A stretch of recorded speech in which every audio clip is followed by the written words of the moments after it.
people that are waiting. It's good to be back in the saddle. I've got a job for the Bizarchives, little comic book gig. This is a Dave Martell story. I'm going to try to put the camera on most of it. As you can see, it's in this sort of Conan the Barbarian vein, that kind of genre. And there's sort of a sneak peek. That's out of order, but it's just getting a sense of the artwork for the story. It's his story outline and, of course, my art. So pretty exciting stuff. I love Conan comics and, that kind of Hyperborean genre, if you will. So these are some pages that I've done so far, and I just have two more to ink. It's just a short piece. I guess there's going to be more comics on the way. There might be other comic book illustrators. I don't 100% know what Dave's got in store. I'm all about it though. Like I'm totally into comics and drawing comics and the whole thing. Speaking of comics, if you have not picked up my book on Amazon, there's a bunch of just various examples of comics jobs that I've done over the past couple years. It's a kind of compendium of work that I've done in the white positive sphere, the dissident right, in the last, I don't know, since like say 2018. It's not only that, and I would also say that there's work that I've done for people in the dissident right that is not like, I don't know how to say it, it's more like graphic design advertisement. It's not something I would want to put in a book per se, although there is an illustration section, and that section has some really cool stuff in it. If you know me, you pretty much know what to expect. There's 4 chapters: poetry, fine art, illustration, and comics. And at the beginning of each chapter is just a little description, giving context of how I approach these art forms and what they mean in terms of the culture of the dissident right, creating pro-white art in the age of white genocide. Anyone who's familiar with this channel is familiar with these ideas and should not, anyone who's new to the channel, and I suppose that might be a little shocking or surprising to you, but just like anything, once you get educated about the realities and the truth of a thing, then it's no longer surprising or shocking. It is part of your knowledge base, put it that way. Of course I know most of the people that come to this channel are people who have known me for quite a while. They know about my Imperium Arts series, my music, online activities. But I always try to advocate a little bit for anyone who's new. And if this is the first video that they've ever seen, then who's this guy? What's he about? So, for example, doing this kind of like barbarian pulp fiction comics, this is, how do I put it? So, we're living in an age where masculinity is essentially attacked in all kinds of media, and white people are always the villain or made to look like fools. And in this kind of media, we take it back, we flip it back. It always portrays us in a heroic light or not a demoralizing light. There is a statement in my book about racial esoteric moralization, which is a concept by Mark Brahman, the ApollonianTransmission.com. I urge you to go there and check it out. And this is an idea that really influenced me a lot. I would say that probably any artist could or should be familiar with this idea and make it a part of their work in terms of, you know, recapturing our narrative, you know? And yeah, this is fiction. It's not sort of straight out propaganda or something, but when you contextualize it that way, when you say, we're making stories where white people are not humiliated or emasculated or something. And then now you're, now you put a target on your back in a way. You're somehow, that doesn't align with critical race theory. Therefore, you're a bad person. Anyway, I guess I don't really need to talk in terms of like for people who are new to the channel. I'm gonna check the chat in a second and see who's here, see what's shaking, see what you guys got going on. The weather is fabulous now. I don't know where you are, but it's just lovely. It's so good to kind of get out of the cold doldrums, all that. It's always uplifting a bit. I'm actually kind of sweaty right now. You're like, oh, that's more information than I needed, Don. Thanks. Anyway, so I won't tell too much about this story because it's part of Dave Martell's new project. I just like to tease people. So let's check out the chat. Who is here? Let's take a look. We've got Dino Storm. Hey, Don. I'm making a comic for the Bizarchives 2. Dude! My dude! I am so happy to hear that, my man. I wouldn't mind seeing some of it. If you like AmericanZarathustra@gmail.com, you can, shoot me a page or something. That'd be very, very cool to see. I'm really crazy excited about Dave doing a comic book project. I don't, I have high expectations, and I'll just put it, let's kind of leave it at that.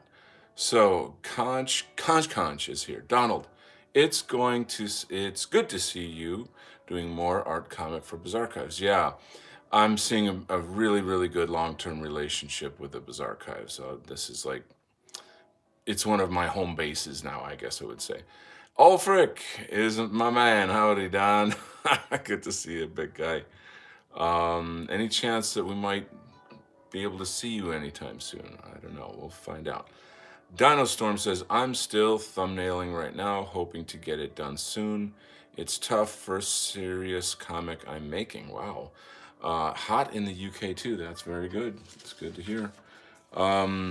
Hey man, email me and I will gladly talk you through any kind of comics production information.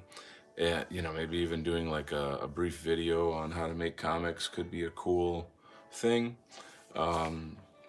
But yeah, I'm happy to help. So, if you have any questions or whatever, shoot me an email. And there you go. So, I've been offline for quite a while. I've been working on my book, which I just put out. And again, it's just a compendium of my work.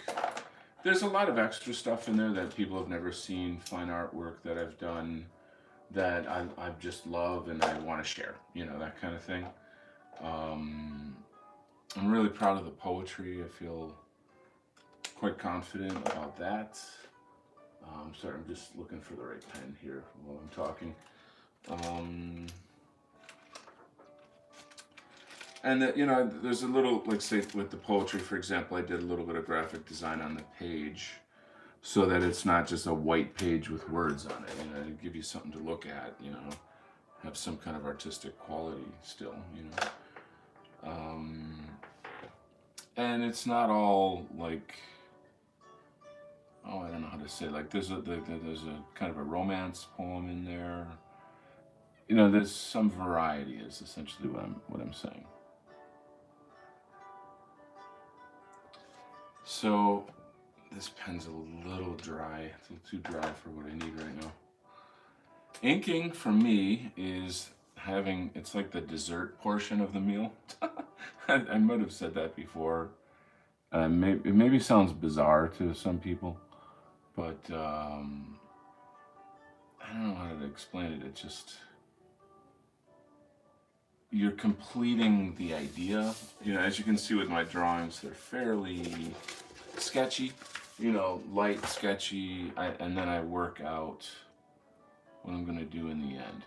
But so with this particular comic short, I am using different grades of pencils to tone it, to give some tonal qualities. So it's not strictly black and white, but there's like shades of gray in here to give it some depth and body and drama, you know. So being a fan of the old, you know, creepy, eerie, hold on, I'll pull out this one right here. So like this creepy magazine, this is essentially the stuff that I love and that I'm kind of, I'd like to emulate in some way. Like these guys were master storytellers and illustrators. Stunning artwork. And this is a lot about being a master of inking as well as drawing. There's a lot of gray toning in here.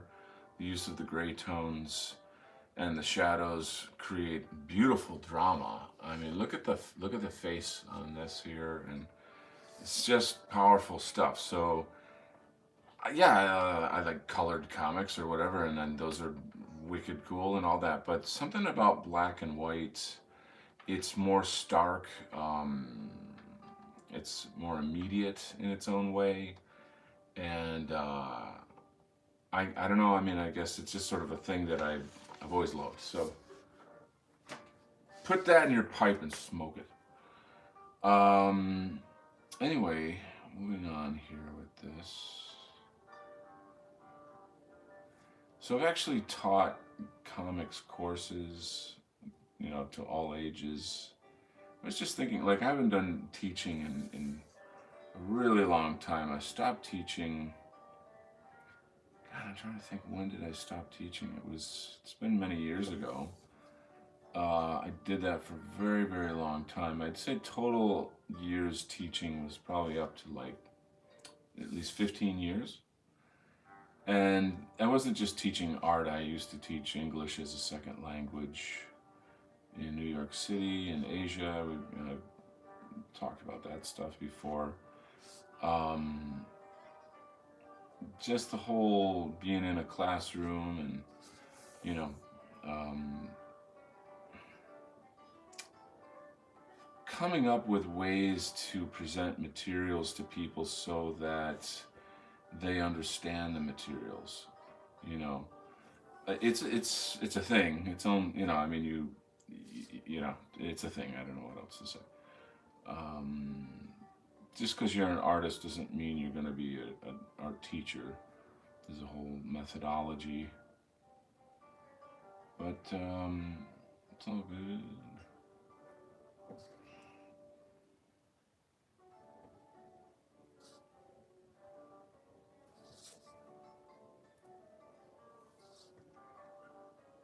Look at me, I go straight for the boobs. Gosh.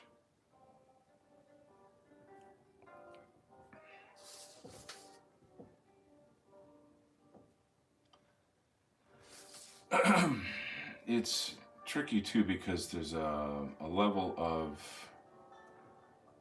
like, you want to be loose and light, but you also want to be accurate. And looseness to a certain extent, sometimes you lose control, so that's it's not always the easiest thing. And then so riding that line in between is what I'm saying. It's a tough balance to strike. Um,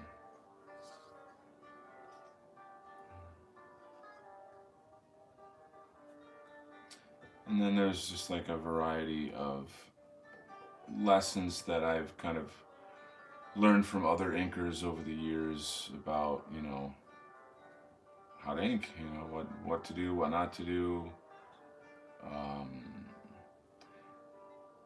every little choice has a meaning and a reason to it. It's not tracing. You're not tracing.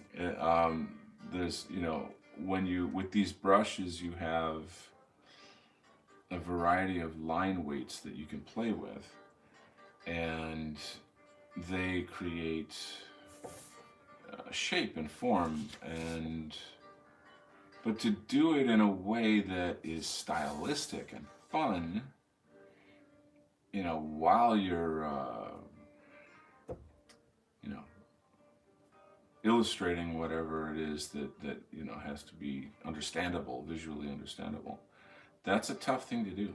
Um, it requires, I guess, a lot of practice, but also a lot of thought in terms of like, well, why am I doing this? What is it? What's the end result? In my case, a lot of it is, I saw so and so do this, and so I want to try it. Like I love John Buscema, or some certain illustrator, and then I'll be like, okay, well, he does this technique. Let's see if I can apply it here. You know what I'm saying?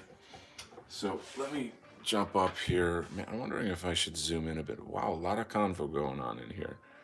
Let me back up. Well, not that much. Anyway, all right.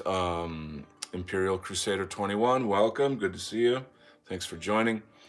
Dino Storm says, something I'm finding challenging is composition.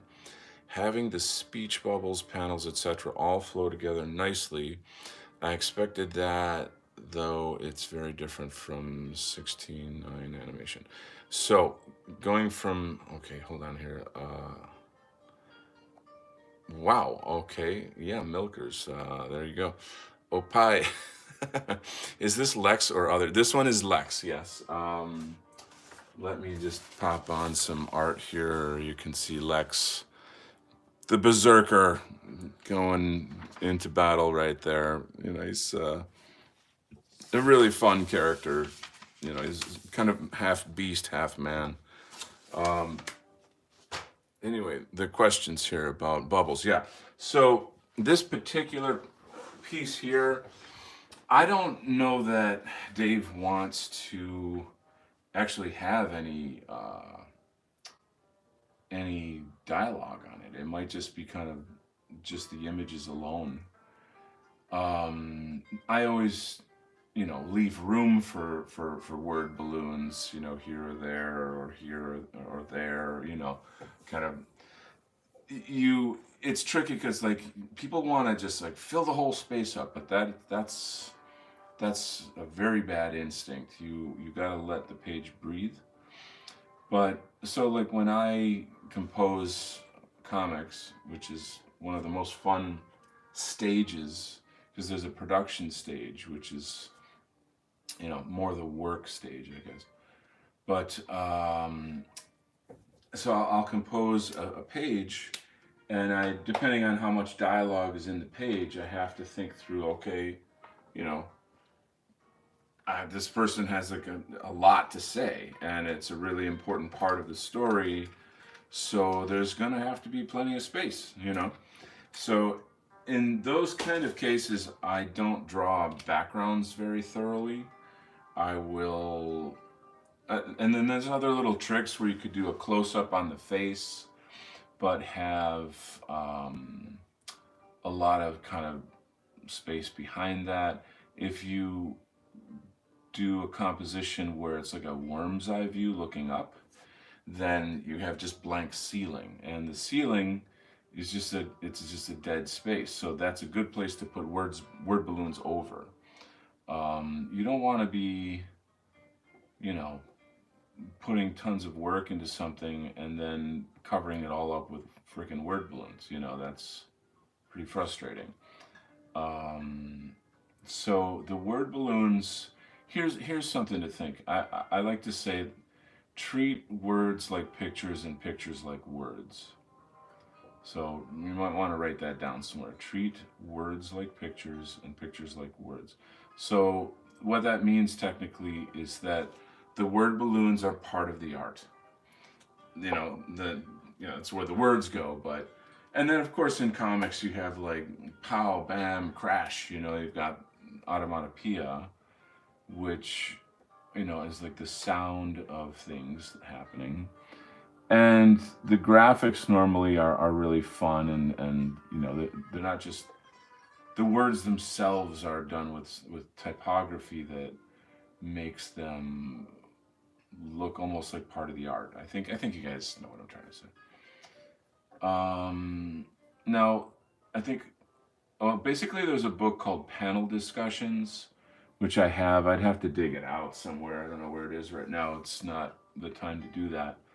But try to Google panel discussions, discussions on how to make comics.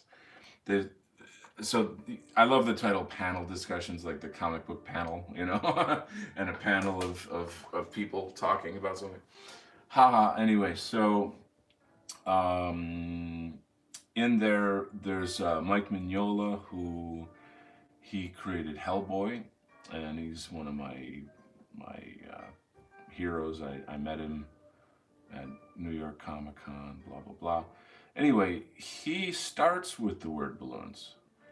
And when I heard that, I was like, it's boring, like, it's I mean, this is art, it is literature, but I don't know, I was just like, I could not do that. But he'll lay out, kind of a structure of how he wants a page to flow, and then he'll put the word balloons on, and then he'll draw around them.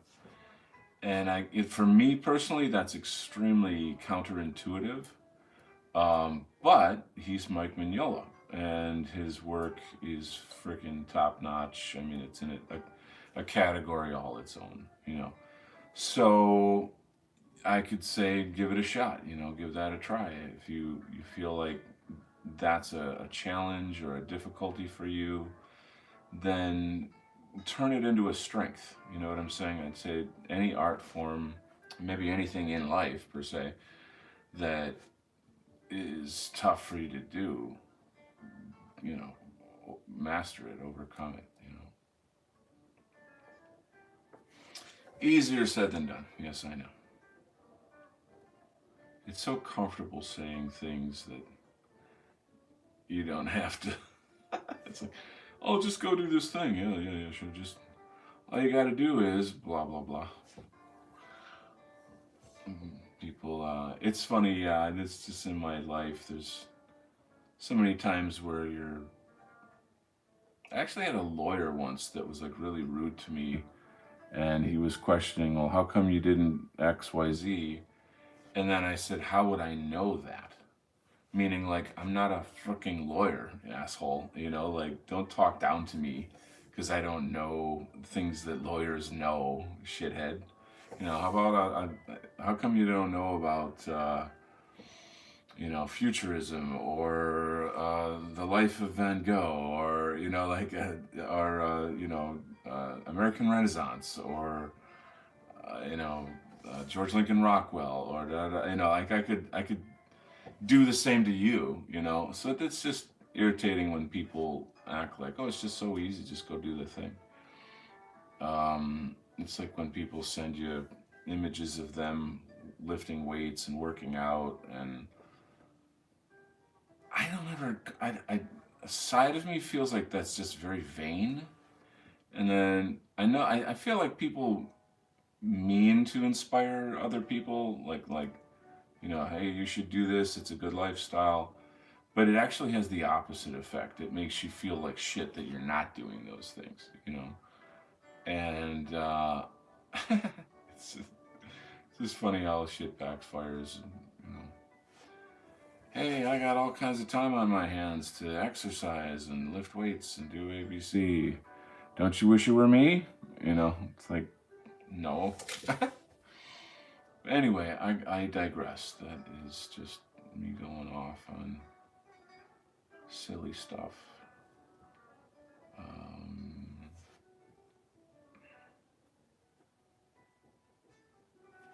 So it's a neat story.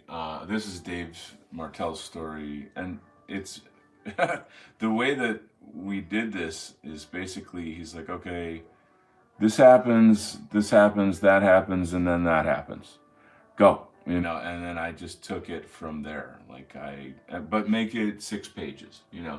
So there was no script, or I mean, it was just a very, very bare bones outline of, you know, you know, there's like these creepy high priests that are going to sacrifice a beautiful woman, and Lex stops them, and blah blah blah blah blah. But then in the end, the big twist is X, whatever. And so I had massive creative freedom on this, massive. It's like kind of a comic book artist's dream in a sense to have that much freedom, to be like, okay, I have the basic outline. I know what the story is. I know what to say or do, or, in terms of yada yada. But I can just make it my own in a way. And I think this is what a good publisher will do. He'll allow you to be yourself and like, do your best in your own way kind of thing. So that's pretty cool. It's been fun. I hope you guys can see this correctly here. Sometimes I get off screen a bit. So what else is shaking? Dave Martell is here. Oh my God. Dave, good to have you, bruh. Let's see. Rules of nature. No dialogue? Yeah, I mean, I don't know. I'll have to ask Dave if there's dialogue or not. There's room on there. I actually drew it so that it didn't need dialogue, though. But that's Dave's call. So, Dino Storm says, yeah, negative space. It's known. Sorry. Negative space it's known is something I'm a little guilty of in the early panels of my one. Not enough of it. I made the characters too big, might shrink them. Yeah, this is what sketching things out is for. You draw it in like where the hell is it? You draw it out in really, really, really light, sketchy ways like this. And you work out the problems. This is very, very simple. And it's meant for my eyes, like I know what's happening in this page here. He's going to stab the girl. He gets a knife in the chest. Lex jumps off the, wherever he is, down on top of the guys. And so that's the final product, right? And that way I don't have to worry about, is there space for word balloons? Like these circles in here are meant to be word balloons. So like if these guys, if Lex is screaming like, stop, don't kill her, whatever, or like, oh my God, who's that guy? Or, I don't know whatever. It's not the best dialogue, but then it'll fit. But work it out in the thumbnail stage and then obey that, when you get to your final piece here. So Conch says, how do you feel about white people's press? I remember a while ago, they rejected an article you wrote because it was too spicy. So I've published a bunch in White People Press. I'm not, I remember that, but I don't remember the details of that story, so I can't actually comment on it because it was probably quite a bit ago. Um, but White People Press they put out very, very good quality stuff. Um, do. So I guess that's what I got to say. I think they're still great, and you should support them. Dino Storm, hey, back off, man. This is Dave Martell. Yeah, yeah. But there's nothing like the Bizarchives. There is nobody. There's just no competition. I mean, and not only that, Dave is just going in leaps and bounds forward. So it's freaking sick. There's just we just everybody who is part of this Bizarchives community has to individually share. Like we could be like the marketing gorillas. So that's how I like to work with artists. Hit those plot points and just go nuts. Very cool. That face on top right of the sketches, spot on. Imperial Crusaders' thoughts on Batman as a character. Ooh, man, you're opening up a pretty big can of worms there, my man. Gosh, oh boy. Well, I mean, I love Batman. I'm a Batman fan. I guess I sometimes feel like I don't like to be a fan of a character that everybody's a fan of. It's like I don't really have like a favorite superhero character or something. But anyway, about Batman, regardless of all the iterations of the character, with like Adam West and the one from like the '80s. I forget the Edward Scissorhands director. Help me out here. You know what I'm talking about. Um, I don't like the cutesy, campy, fun version of Batman. I like Batman to be extremely tortured and dark. I feel that is actually the proper representation of who he is. Even like Nolan, Christian Bale's.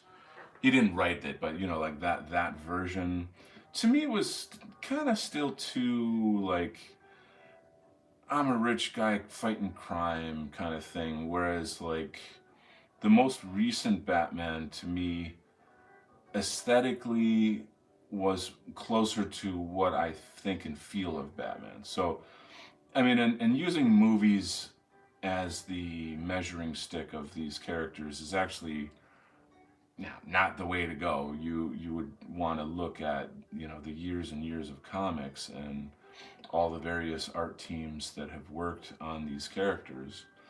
It's, God, I mean, he's been around since the 30s. Can you freaking imagine how many stories exist? But I have to admit, like, I lost my dad when I was 18, and I'm not gonna lie, I do feel a kind of, I'm not like, I'm Batman, dude. I'm not, LARPing or whatever. But there's something there for me. And, there's something very, very intimate there for me. He didn't, it wasn't like a robbery kind of thing or something. But I can I feel a lot of pain about that situation, and I can kind of transfer that over onto Bruce Wayne. I can emotionally visualize what it's like to be him. You know, with the loss that he's had, and how he transmuted that into his crime fighting. So that's a very deep take. It's very personal, as you can imagine. Um, so there you go. Um,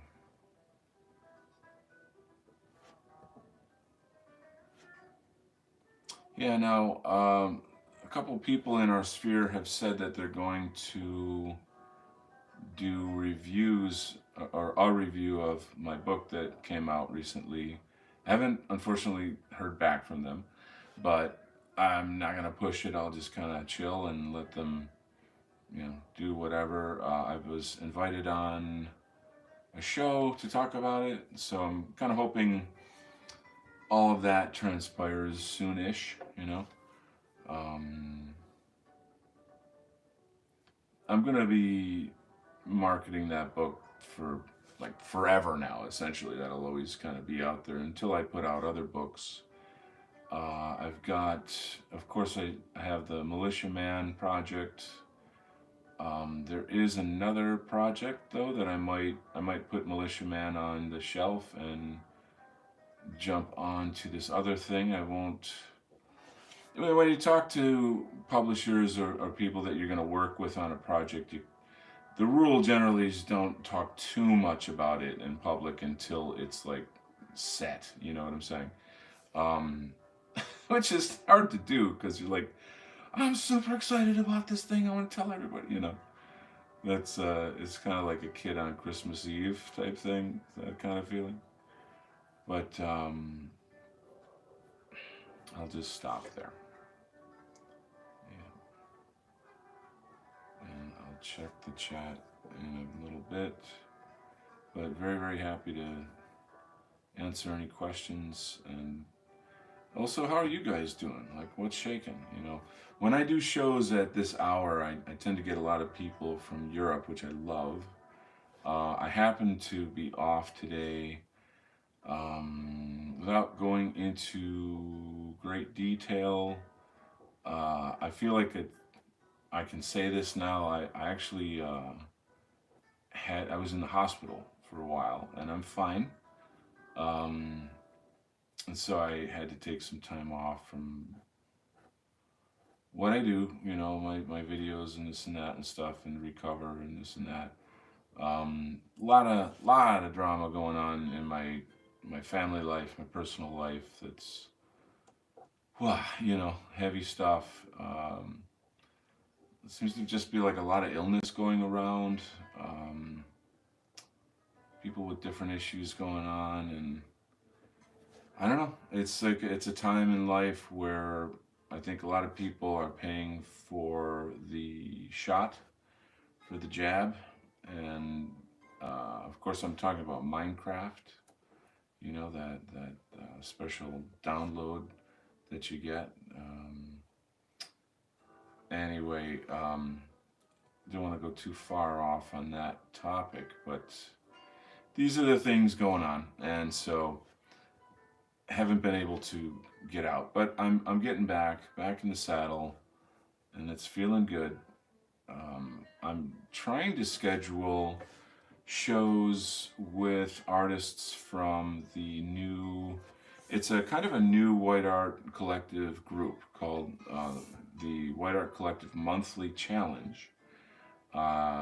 There's a If you guys know the White Art Collective, you would know Jay Ladark. I've had her on Imperium Art, and she's a well-known graphic designer, artist in our sphere. And so that's essentially her baby. She started that, but I'm kind of adminning and yada yada. So trying to get some of these artists on my show. A lot of them are well, they're all new. Like there's I'd say about 140 new artists in the sphere. This is pretty freaking amazing. Um, so I feel like this would be a nice thing to introduce them to the public and vice versa. Kind of help to get their work out. They're mostly, I would say, mostly folk arts. It's not so much like the explicit stuff. What would constitute explicit stuff? I don't know, like Flash Wave or something like that. It's throwing Romans or some kind of stuff like that. I'd say they're a lot more into preserving the cultural arts, but through the context of being in the Wet Art Collective, that gives the kind of the political shell, I guess, of the frame of what it is. So, and I don't know all of them. I mean, I'm sort of like the admin. They're all new people, and they're from all over. You got a lot of Europeans,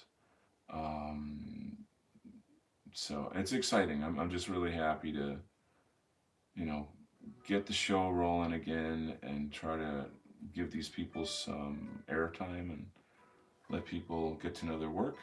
So that should be cool.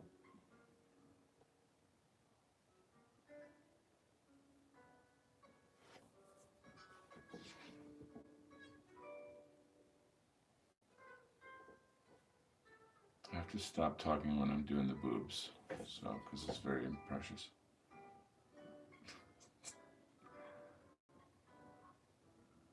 I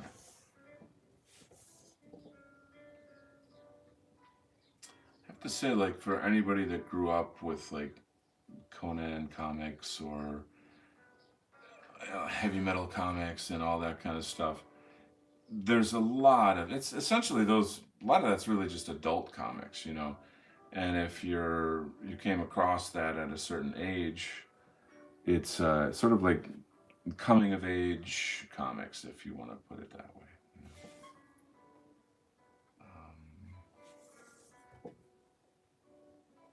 I don't normally do this kind of like spicy, sexy stuff. You know, it's fun. Uh, you know, I always feel like, how do I put it? Like,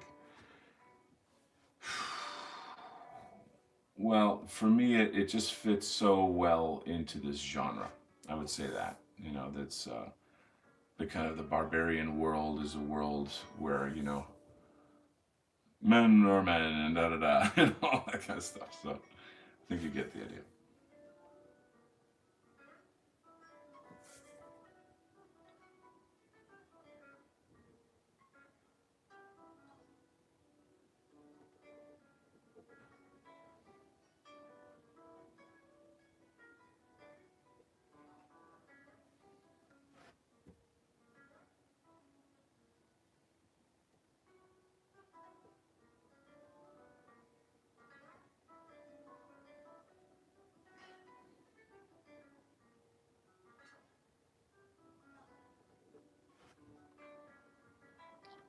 I'm gonna take a quick peek again at the chat, see what you guys are up to. Give you something to look at while I'm reading the chat. Well, hey, CG's here. Excellent.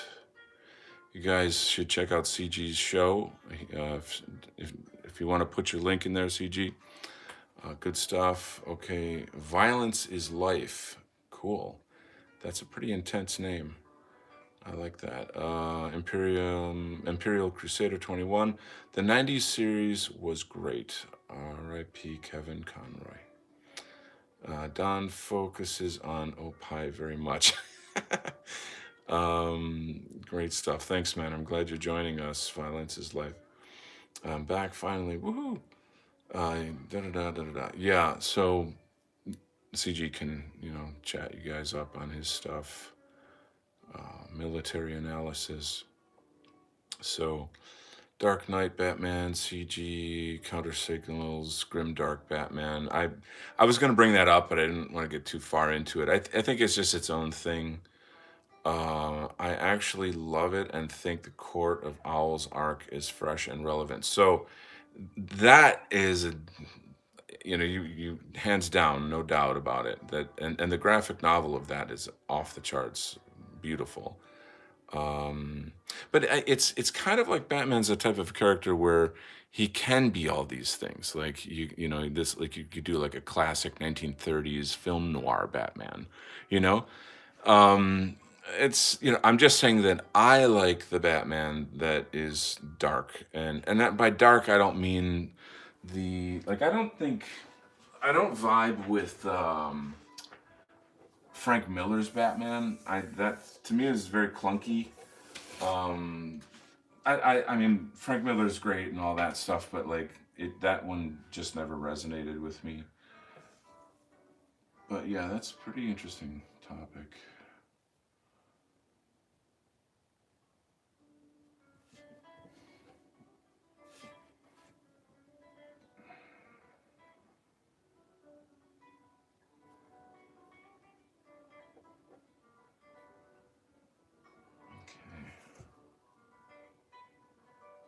when you're inking women, you can't get super crazy and bold with all the line work and the shading and shadows. If you do, it ends up looking, I don't know, it ruins them. Like in comics, women have to be simple. There's something about it. I kind of, when I started off doing comics, I I don't know. I just got lambasted by somebody at one point saying like your women are ugly, and that kind of horrified me. So I started to sort of look up, who draws women well, and like what are their tricks. Um, yeah. So blah blah blah.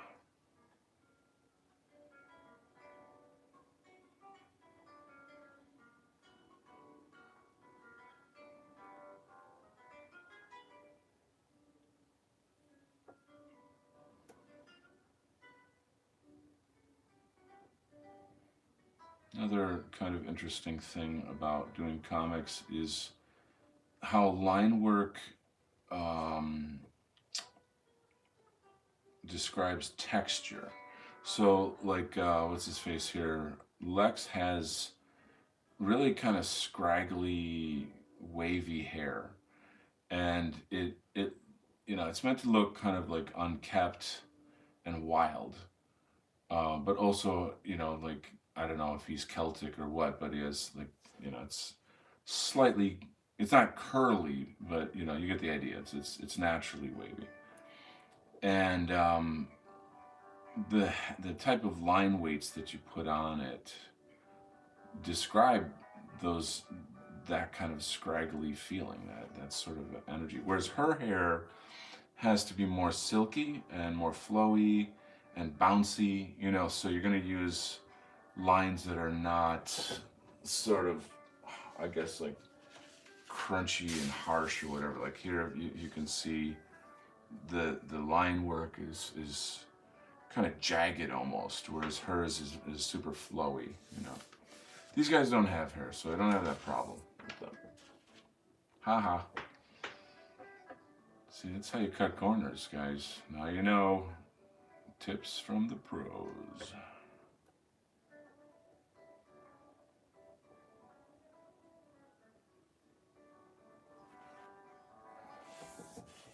Also, since your hand moves like this, move your paper so that it's easy to do lines instead of trying to crunch your hand around in some way that doesn't really feel right.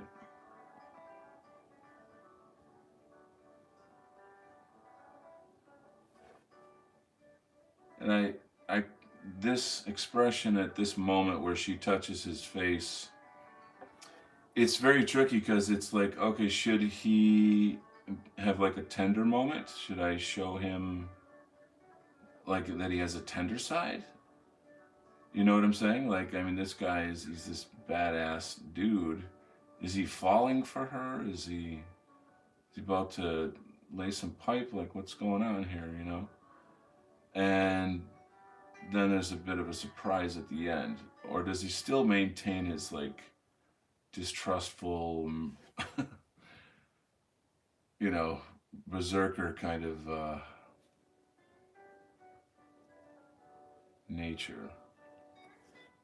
It's very subtle. It's very, very subtle. I think that one eye is a little distrusting and the other one's a little open because I kind of squinted the left eye just a tiny bit to give it that impression.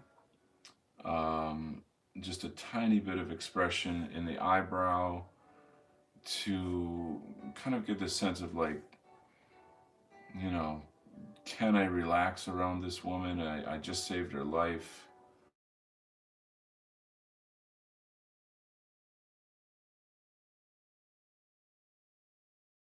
Fear, it's just my alarm.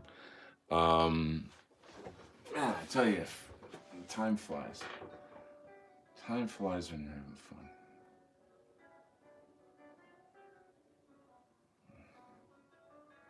The other interesting thing about this is that this is going to be published on a smaller scale than the paper. So what you see here, again, it will be on a smaller scale. What will that look like? How will the eye read that? I think that's an interesting dimension to this whole thing. I would say what the result is that the eye crunches all these lines together even more, and then the impression is that it looks even more detailed when it's just smaller details, but it's a kind of an illusion of the eye. So in the end, I think, it'll be visually very, very powerful,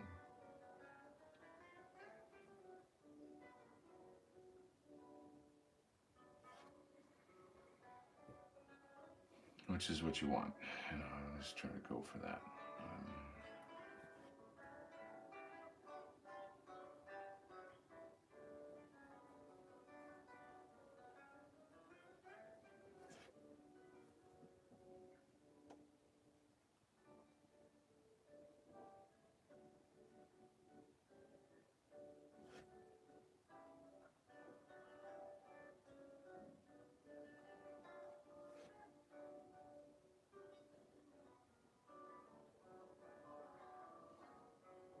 Anybody see Guardians of the Galaxy?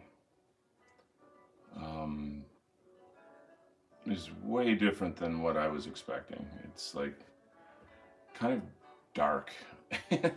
There's parts of it that are very like self-conscious and that don't work.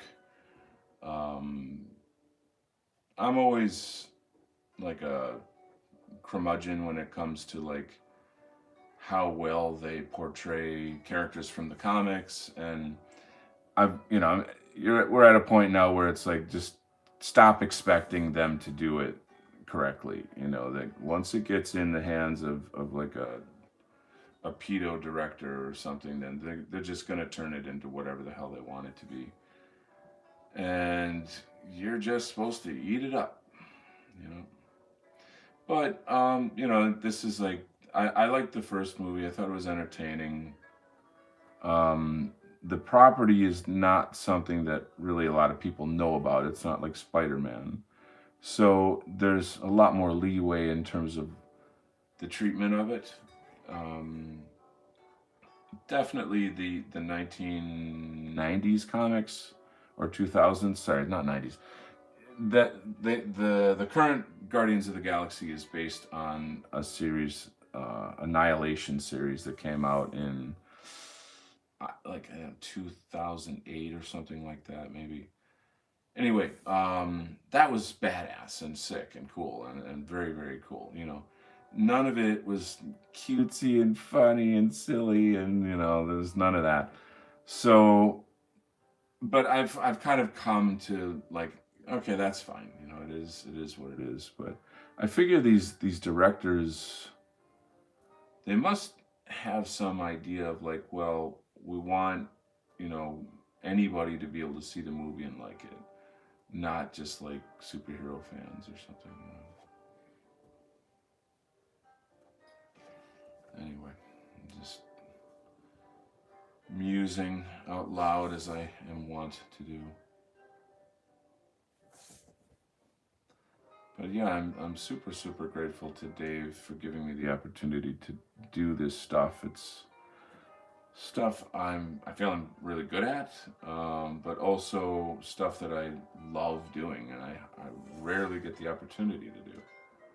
So I think we make good partners in crime.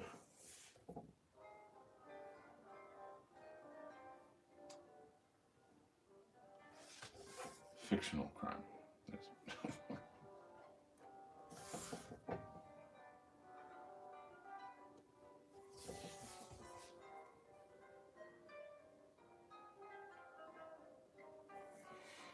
Hmm. So even the inking goes in stages as well. It's kind of like get the outlines, add the shadows, add the textures, and then add the tones, basically.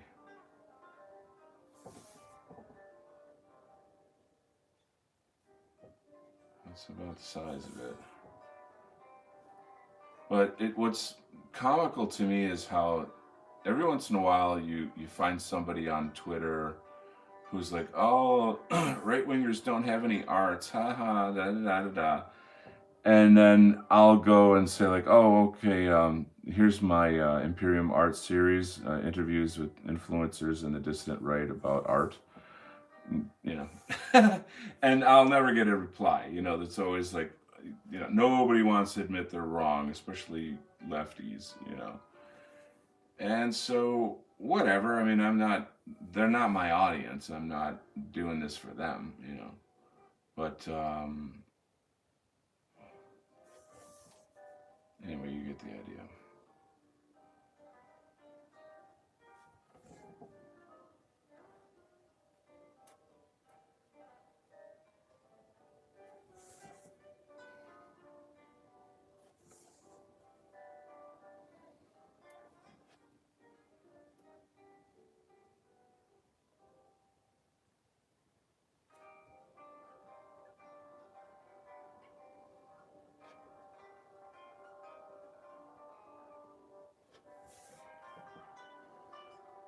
All right, let's take a look at the chat. I might have to. Gosh, there's a lot of people here now. Going back into the chat. What do we got? Tell you what, I'll give you another page to oogle over while I'm trying to read the chat. And it's almost like advertising the book. Well, golly gee. All right, thoughts on Batman. We did that. Da-da-da, Michael Keaton.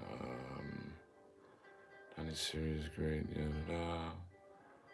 Um,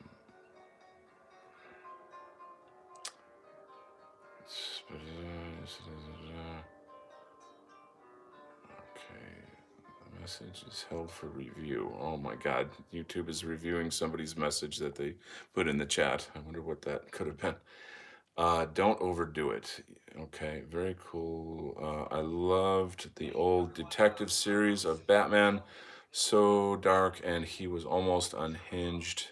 This is by Bodacious. Even the commissioner was brutal. Yeah, the commissioner should be a cool character. He shouldn't be just some goofy sidekick kind of like literary device, you know, like Commissioner Gordon. You know, if Batman has decided this is my guy I'm working with, then, you know, elevate him as a character. Dino Storm says, I'm drawing thumbnailing on small paper. Mine probably going to look a bit funny. We'll see. There's a Violence says there is a look men get when they are about to go in. It's a serious sort of look, a primal sort of look. This is that's what I'm trying to go for, my brother. You know, I like this guy is just like a mofo. You know, look at this. You know, so the gap in his bear is for assembling furniture. I'm not sure I understand that. Um, yes, it's for the Bizarchives. Hey, Judge Holden's here. Welcome. She doesn't seem to have it in the top panel. Looks like a great book. Comic looks great. Cool. Yeah, so the reason why my alarm clock is going off is because I got to do something. I got to run. That's like my little system for reminding myself. So thanks so much for coming. More art coming down the line, more shows coming down the line. Please share this with your networks. Go to thebizarchives.com. The Bizarchives 2 is the one that has my illustrations in it. I would love it if you could pick up a copy of that, or, you know, send that link out to your friends. That'd be awesome. So guys, we'll see you again soon. Thank you so much for joining, and you know, keep the faith, and we'll talk to you again. Cheers.